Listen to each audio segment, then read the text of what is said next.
নমস্কার বন্ধুরা। আজ বলবো সুখ তত্ত্ব নিয়ে।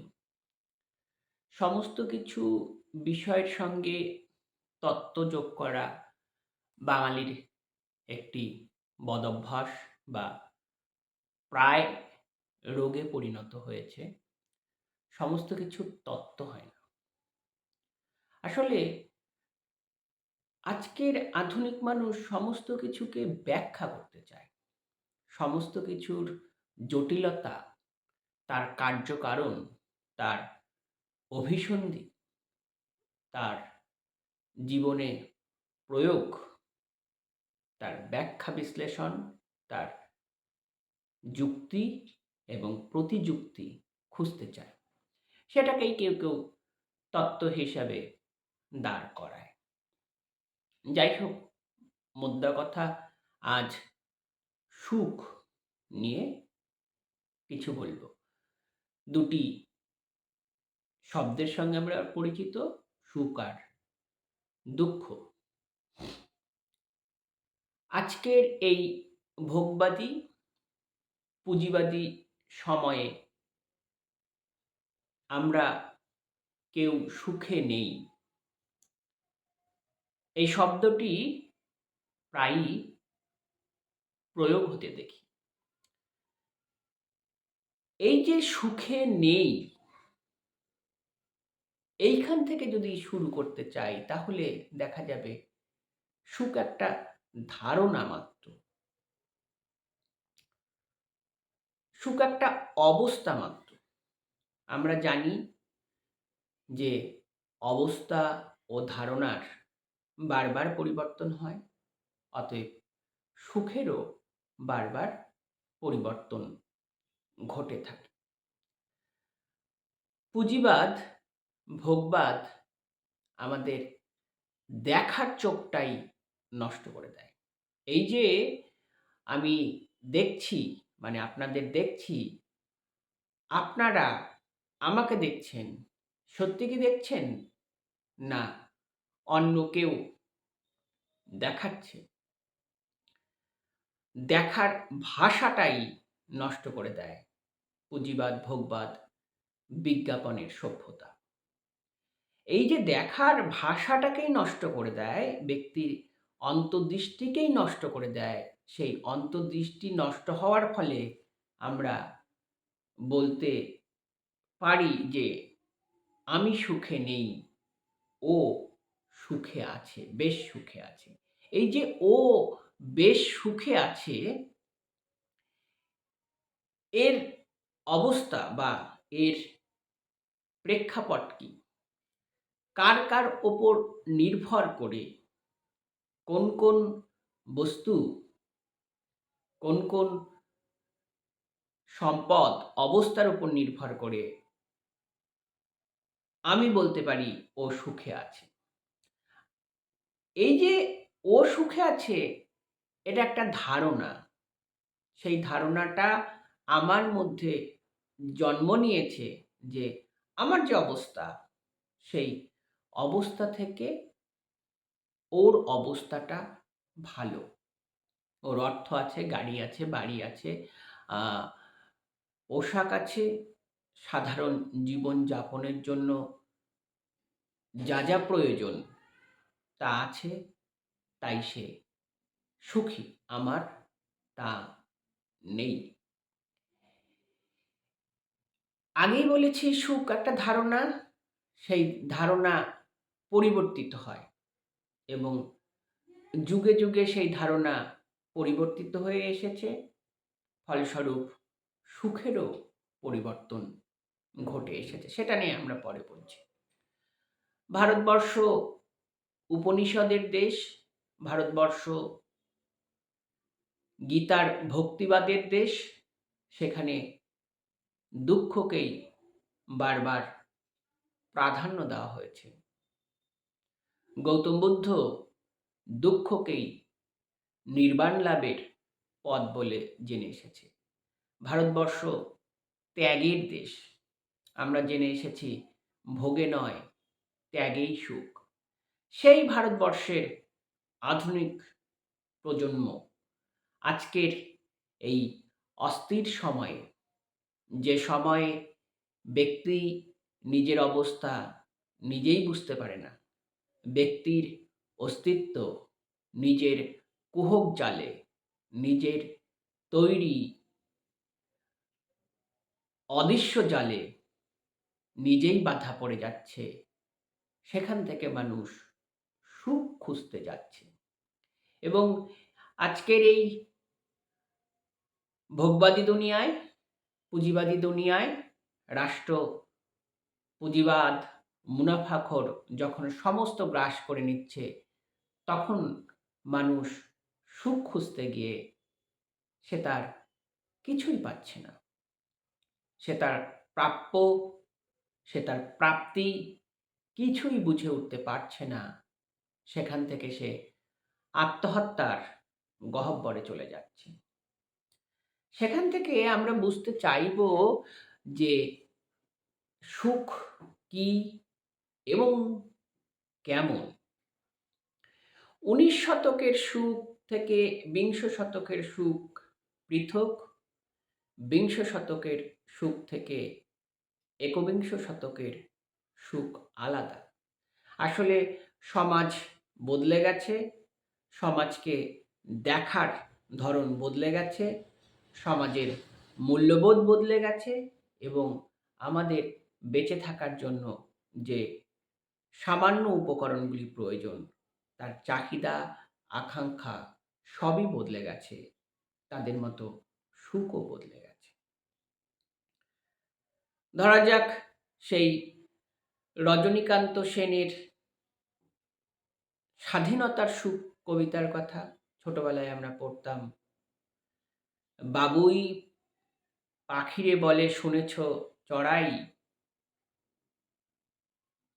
যেখানে বলেছিল যে আমি থাকি মহাসুখে, অট্টালিকা পড়ে, তুমি কত কষ্ট পাও রোদ বৃষ্টি ঝড়ে।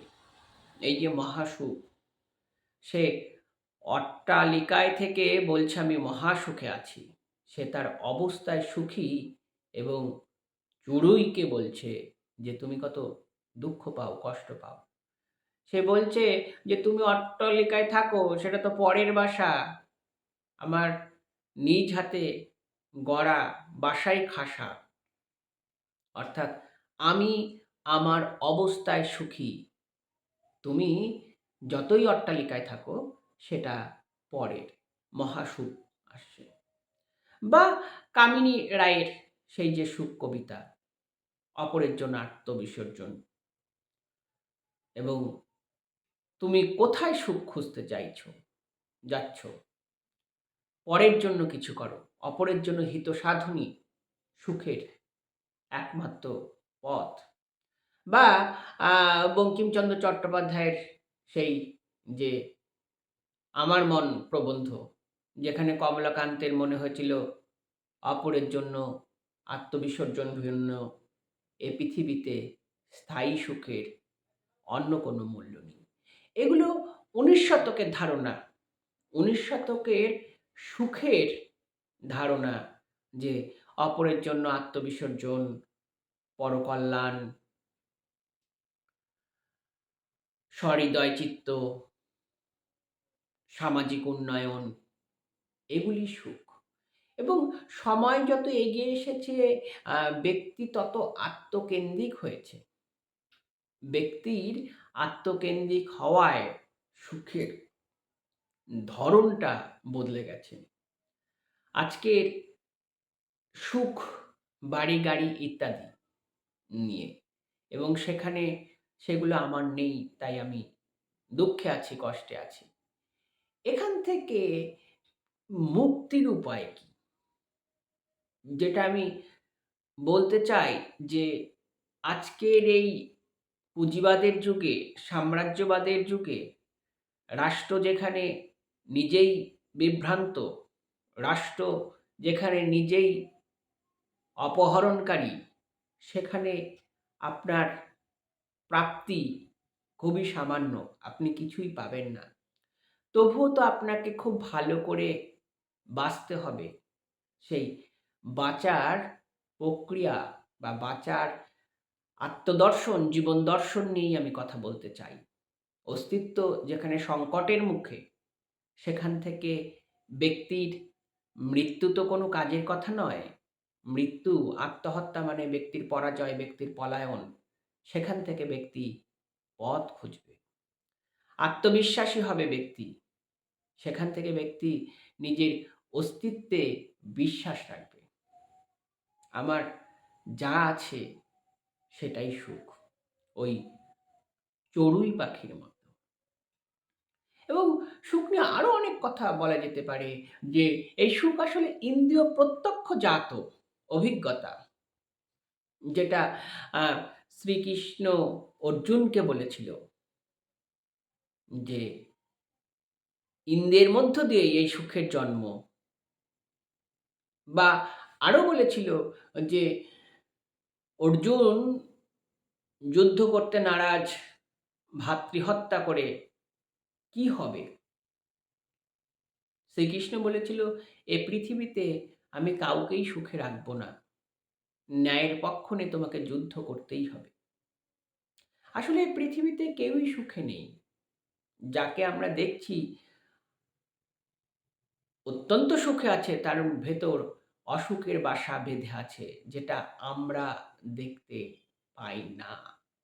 অতএব আপনি আপনার অবস্থায় সুখী থাকেন। আপনার প্রাপ্তি কিছু নেই, আপনার হারানোরও কিছু নেই। আপনি যা পেয়েছেন তা নিয়েই জীবন ধারণ করুন। ওই কবির সুমনের গানের লাইন আছে, হাতে পেলে চেটেপুটে খাই, বিসমিল্লার পাগলা সানাই। অর্থাৎ ঈশ্বরের সন্তান হিসাবে, আল্লাহর সন্তান হিসাবে ব্যক্তি জীবন একবারই, পরজন্ম বলে কিছু আছে কিনা আমরা জানি না। একবারই জন্ম হয়েছে, আপনি যা পাচ্ছেন সেই অবস্থা নিয়ে সুখী থাকুন। অর্থাৎ অন্যের অবস্থা বুঝতে গেলে অন্যের সামাজিক, অর্থনৈতিক, রাজনৈতিক, শিক্ষাগত প্রেক্ষাপট ভিন্ন। সেই প্রেক্ষাপটগুলো আমার নেই। যে কোনো কারণেই আমার জীবনে সেই প্রেক্ষাপটগুলো আসেনি। ফলে ওর যে সুখের অবস্থা সেটা আমার নেই। এবং সেই সুখ দেখে আমি যদি বিষণ্ণ হই, আমি যদি দুঃখিত বোধ হই, তাহলে আমি জীবনেও সুখের সন্ধানে যেতে পারবো না। বার্ট্রান্ড রাসেলের একটি গ্রন্থের নাম আছে দ্য হ্যাপিনেস, কিভাবে সুখী হওয়া যায়। আসলে সুখ একটা আত্মদর্শন, আত্মরোমন্থন, অবশ্যই একটি জীবন চেতনা, যে জীবন চেতনা দ্বারা নিজেকে সমৃদ্ধ হতে হবে এবং নিজেই একটি জীবনবোধ গড়ে তুলতে হবে, যে জীবনবোধের সামনে পারিপার্শ্বিক অর্থনৈতিক অবস্থা, পারিপার্শ্বিক সম্পদ, সমস্ত কিছু ভেঙে চুরে খান খান হয়ে যায়। বঙ্কিমচন্দ্র চট্টোপাধ্যায়ের আবার সুখ তত্ত্ব আলাদা। আপনারা যদি সেই ধর্মতত্ত্ব পড়েন, তার দ্বিতীয় অধ্যায়ের নাম সুখ কি, সেখানে তিনি অনুশীলনের কথা বলছেন এবং বিলাতি এবং আমাদের ভারতবর্ষীয় অনুশীলনের উদ্দেশ্য সুখ, এবং সেখানে বৃত্তির কথা বলছেন। বৃত্তির চরম উদ্দেশ্য সুখ, এই জাতীয়। আবার যদি টলস্টয়ের কথা বলি, তিনি বলছেন দ্য হ্যাপিনেস ইজ এলিগ্ররি আর আনহ্যাপিনেস ইজ এ স্টোরি। দুঃখ একটা রূপক, জীবনের রূপক, অবস্থার রূপক, যে রূপকের মধ্য দিয়ে ব্যক্তির অবস্থানকে বোঝা যায়, কিন্তু দুঃখ দিয়ে গল্প করা যায়। সেলিউ একই কথা বলেছিলেন যে our sweetest song are those that tell us saddest thought. বা রবীন্দ্রনাথ ঠাকুরও প্রায় একই কথাই বলেছিলেন, বরঞ্চ দুঃখের কাব্যকে আমরা অধিকতর সমাদর করি, কেননা দুঃখানুভাবে আমাদের চিত্ত অধিকতর আন্দোলিত হয়। তবু আমরা সুখের প্রত্যাশী, সুখের সন্ধানী, সুখের কারবারি বলা যেতে পারে। হ্যাঁ, কে আর দুঃখে বাঁচতে চায়?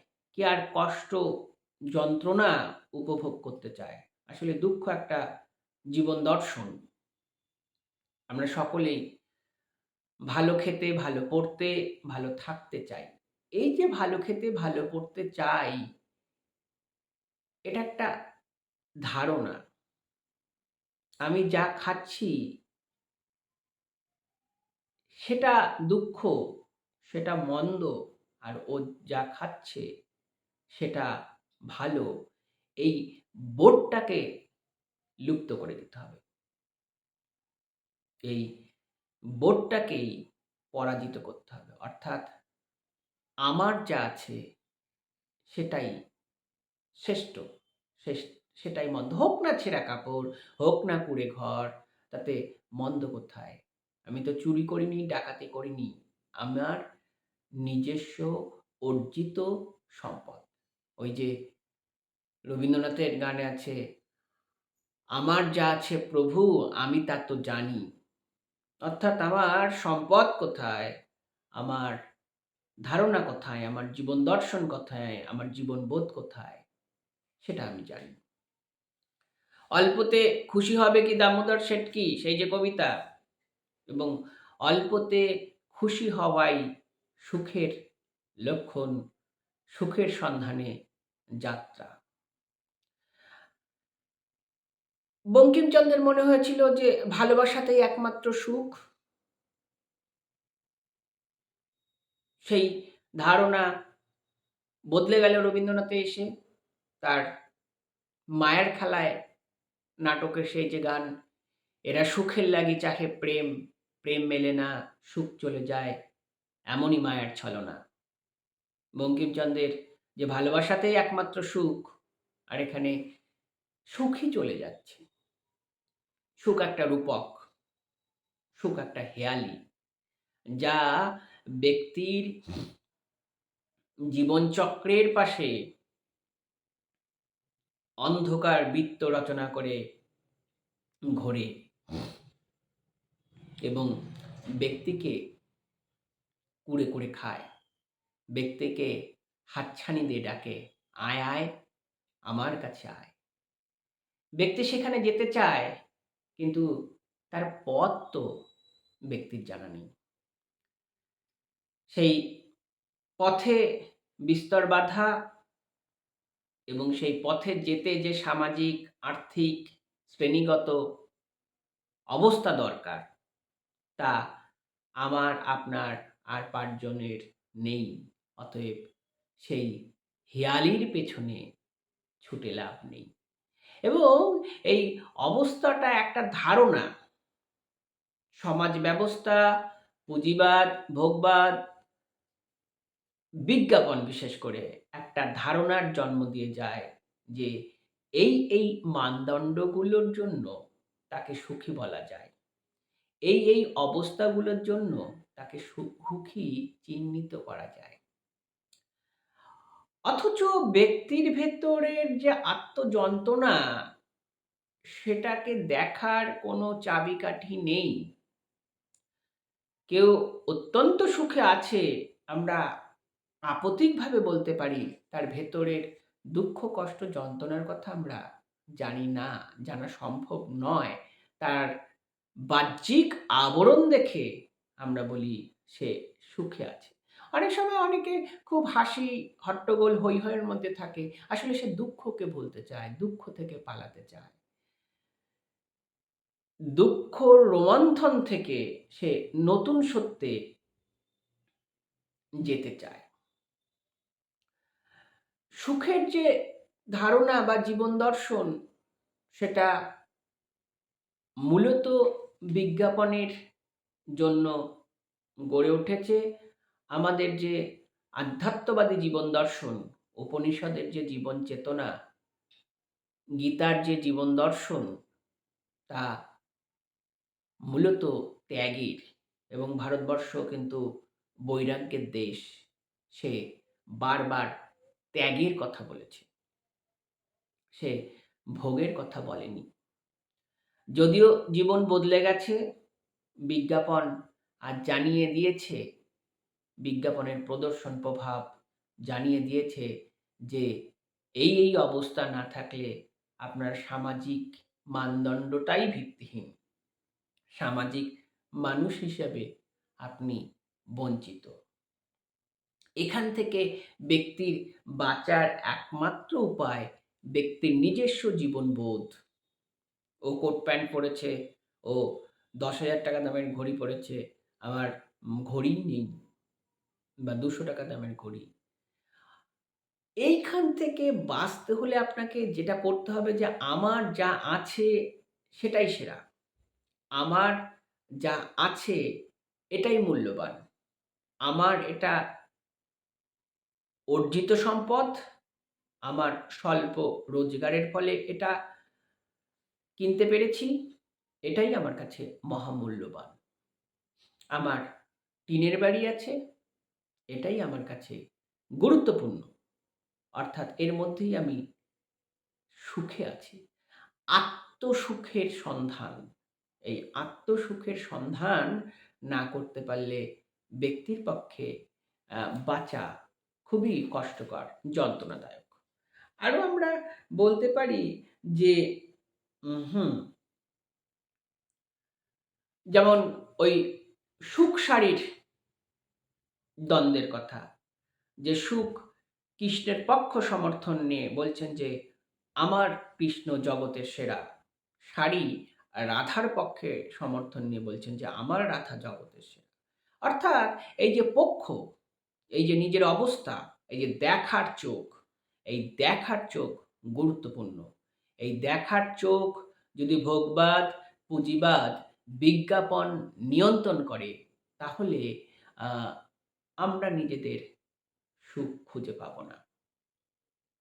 ১৯ শতকের যে পরহিত ব্রত, অন্যের জন্য স্বার্থ ত্যাগ, দেশের জন্য স্বার্থ ত্যাগ, দেশের জন্য জীবন উৎসর্গ করা একমাত্র সুখ হিসেবে চিহ্নিত হয়েছিল।